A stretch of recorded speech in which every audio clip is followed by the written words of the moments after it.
Kiara segel kantor KKP, protes ekspor benih lobster dan penggunaan cantrang.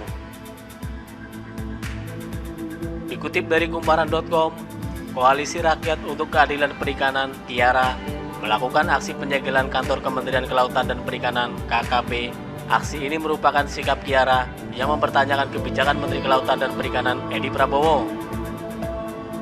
Sekretaris Jenderal Kiara, Susan Herawati, mengatakan kebijakan yang dikeluarkan Edi soal ekspor benih lobster dan penggunaan alat tangkap cantrang dinilai tidak berpihak kepada nelayan tradisional skala kecil, pembudidaya ikan, serta aktor perikanan rakyat lainnya.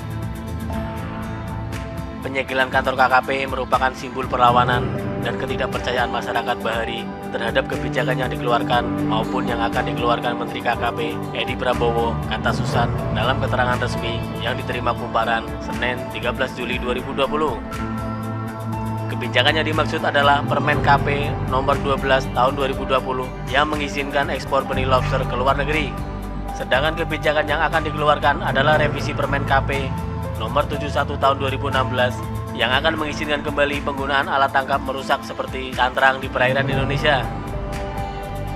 Menurut Susan, dalam masa jabatannya yang belum genap 1 tahun, Edi Prabowo tidak bekerja untuk kelautan, kemandirian, dan kesejahteraan masyarakat Bahari sebagaimana dimandatkan oleh Undang-Undang Nomor 7 Tahun 2016 tentang perlindungan dan pemberdayaan nelayan, pembudidaya ikan, dan petambak garam. Sebaliknya, ia malah bekerja untuk investor dan para pemain besar di sektor perikanan. Alih-alih menegakkan kelautan, kemandirian, dan kesejahteraan masyarakat Bahari, Edi malah mengeluarkan kebijakan yang memperkaya para investor dan pengusaha besar perikanan.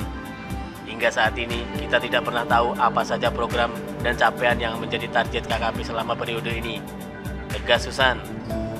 Kiara juga menyoroti kebijakan Edi yang dinilai mengeksploitasi sumber daya kelautan dan perikanan sebagaimana yang terdapat dalam izin benih lobster dan izin penggunaan cantrang yang akan dikeluarkan. Kami melihat kebijakan Menteri KP tidak mempertimbangkan berkelanjutan sumber daya kelautan dan perikanan, tambah Susan. Kebijakan izin ekspor benih lobster dan akan melegalkan kembali penggunaan cantrang merupakan 2 dari 18 kebijakan yang akan dikeluarkan Menteri Edi. Susan heran, Edi justru tidak merevisi sejumlah regulasi yang dikeluarkan Susi Pujiastuti yang dinilai bertentangan dengan undang-undang dan mengancam kehidupan masyarakat serta berkelanjutan sumber daya kelautan dan perikanan.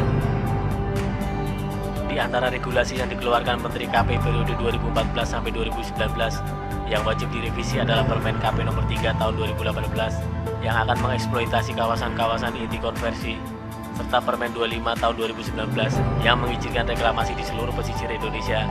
Kenapa Edi tak memprioritaskan untuk revisi kedua permen tersebut? Ujar Susan. Tidak hanya itu, Kiara mengecam pernyataan-pernyataan Edi yang dianggap kontraproduktif dan menjadi bola panas di masyarakat. Antara lain terkait permisifnya sikap Edi terkait penjualan bulu malember di Sulawesi Barat. Dalam salah satu kesempatan, kata Susan, Edi Prabowo pernah melontarkan pernyataan, mau dengan siapa saja, yang penting menguntungkan, kita akan kasih tempat. Pernyataan lainnya yang disorot adalah terkait isu cantrang. Menurut Susan, Edi pernah menyatakan, bagaimana mungkin bisa ketarik karang itu? Kan tidak masuk akal kalau cantrang merusak karang.